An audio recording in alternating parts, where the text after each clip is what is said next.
KDA की 137वीं board बैठक में कई बड़े फैसले लिए गए। केडीए सीमा के अंतर्गत कानपुर नगर, कानपुर देहात और उन्नाव जिले के 112 गांवों को शामिल किया जाएगा। इसका प्रस्ताव केडीए बोर्ड मीटिंग में पास कर दिया गया। इन गांवों के शामिल होने के बाद रिंग रोड और डिफेंस कॉरिडोर भी केडीए के दायरे में आएंगे। बोर्ड मीटिंग में 1301 करोड़ रुपए का बजट पास किया गया। केडीए वीसी विशाख जी ने बताया कि केडीए के सीमा विस्तार में 3 जिलों की 27,194 हेक्टेयर जमीन आएगी। शासन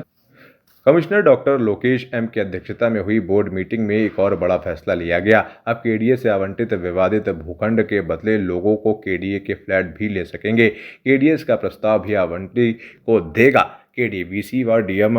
विशाख जी ने बताया कि न्यू कानपुर सिटी के लिए जमीन अधिग्रहण के लिए 150 करोड़ रुपए आवंटित किए गए हैं। न्यू कानपुर सिटी का करीब 700 करोड़ रुपए का बजट है। बाकी बजट लोन या शासन से बजट मांगा जाएगा। वहीं शहर के प्रवेश द्वारों के लिए भी केडीए ने बजट आवंटित किया है। देखा जाए तो सबसे महत्वपूर्ण जो परियोजनाएं जो कानपुर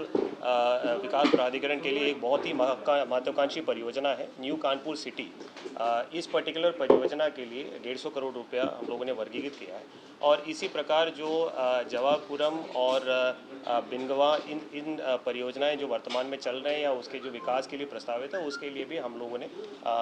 धनराशि वर्गीकृत किया है। इसी प्रकार जो शहर के जो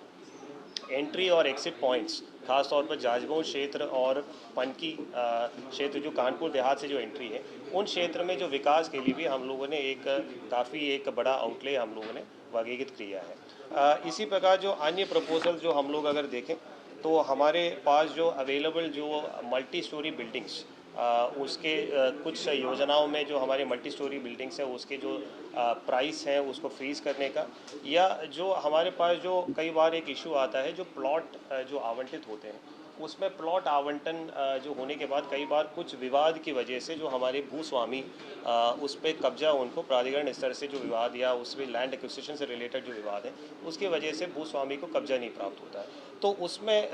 जो अन्य जो प्राधिकरणों में एक अच्छा प्रैक्टिस जो शुरुआत किया, उसी के तर्ज पर कानपुर विकास प्राधिकरण के स्तर पर भी जो आवंटित जो प्लॉट है जो विवादित हो जाते हैं उसके बदले में जहाँ पे भूखंड अवेलेबल नहीं होते हैं उसमें फ्लैट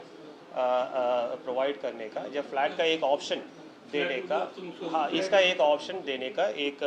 जो निर्णय हम लोगों ने लिया, उसका डिटेल्स हम लोग आपको विस्तृत रूप में एक पॉलिसी डॉक्यूमेंट के रूप में हम लोग आपको अवेलेबल भी करा देंगे। बाकी जो प्राधिकरण के जो महायोजना से जो रिलेटेड जो डिसीजंस है, जैसे जो हमारे क्षेत्र का जो एक्सपेंशन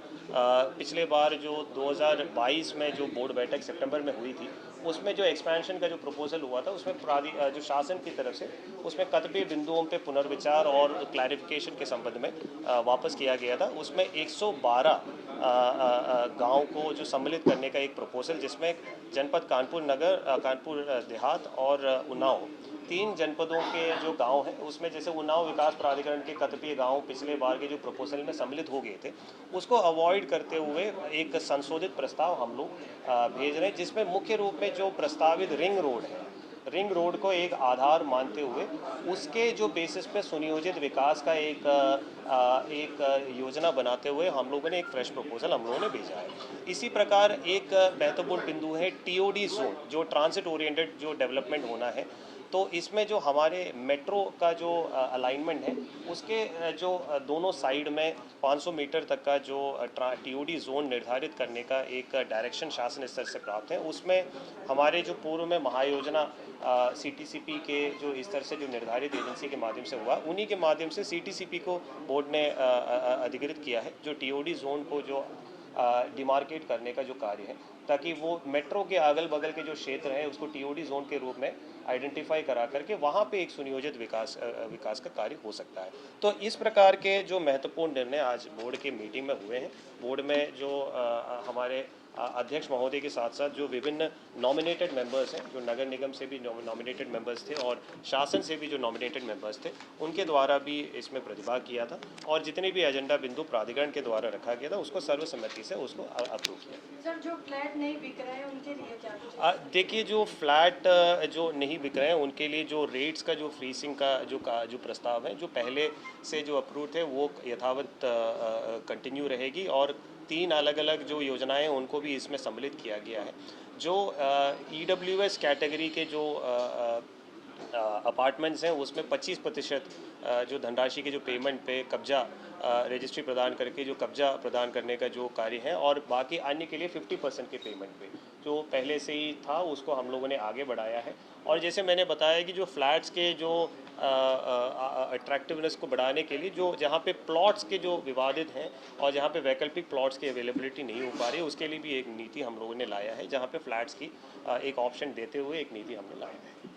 सर, कानपुर विकास प्राधिकरण एक बड़ा विभाग है और यहाँ पर लगभग 23 जे हुआ करते हैं, धीरे धीरे आधे से ज़्यादा रिटायर हो चुका है। तो ऐसे में कानपुर शहर बड़ा है, कैसे क्या शासन की उसकी कोई रिपोर्ट देखिए, इसमें एक डिस्कशन हुई थी, जो हम लोगों के पास किसी ज़माने में 900 के आसपास कर्मचारी टोटल हुआ करते थे, तो उसमें आज की डेट में कर्मचारियों की संख्या लगभग 500 550 के आसपास ही है। तो रिटायरमेंट की वजह से थोड़ा बहुत हम लोगों को कुछ कंस्ट्रेंट्स आ रहे हैं। तो चूँकि काफ़ी एक बड़ा प्राधिकरण है और जैसे अभी हमने बताया है कि जो प्राधिकरण का सीमा विस्तार का भी प्रपोजल हम भेज रहे हैं, तो इसके दृष्टिगत रखते हुए अतिरिक्त मैन पावर की जो आवश्यकता है उसको आकलन करते हुए, और 4 जोन में डिवाइडेड है, निश्चित रूप में जब 112 ग्राम पंचायतें जो बढ़ेंगी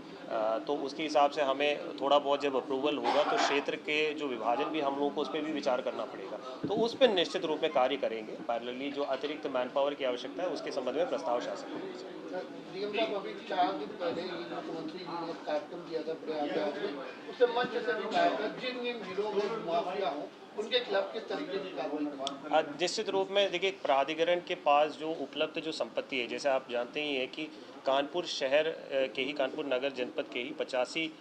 ग्राम पंचायत सदर तहसील के जो उसका लैंड बैंक कानपुर विकास प्राधिकरण के पास है। तो इसमें निश्चित रूप में हम लोगों ने अभी बोर्ड बैठक से पहले ही ये निर्णय लिया है, जो हमारे लैंड बैंक की टीम में एक एक्सरसाइज किया है कि जो हमारे पास अवेलेबल जो लैंड है उसको चिन्हांकन करते हुए जो पब्लिक को जो हम इमीडिएटली ऑफर करते हैं, एक तो हो सकता है हम नियोजन करते हुए ऑफर कर लें, लेकिन ऑलरेडी जो डेवलप्ड क्षेत्र में हमारे पास जो अवेलेबल लैंड है उसको आइडेंटिफाई कर लें, विवाद रहित प्लॉट है उसको इमीडिएटली पब्लिक को ऑफर करने का एक कार्य है। उसके संबंध में जो सचिव केडीए के नेतृत्व में एक टीम तैयार करके उसको जल्दी से जल्दी पब्लिक को ऑफर करने का भी काम हम लोग बहुत जल्दी ही करेंगे। आपने देखा ही होगा, अभी एमडी केस्को और कानपुर विकास प्राधिकरण के एक जॉइंट एफर्ट के माध्यम से जो जिन कॉलोनियों में विद्युत आपूर्ति एक बहुत बड़ा समस्या था उसका काफ़ी हद तक हम लोगों ने सॉर्ट आउट कर लिया है, और एक हफ्ते के अंदर उसमें इंडिविजुअल आवंटियों को कनेक्शन देने का भी हम लोग कार्य करेंगे। तो जो धीरे धीरे जितने भी वहाँ पे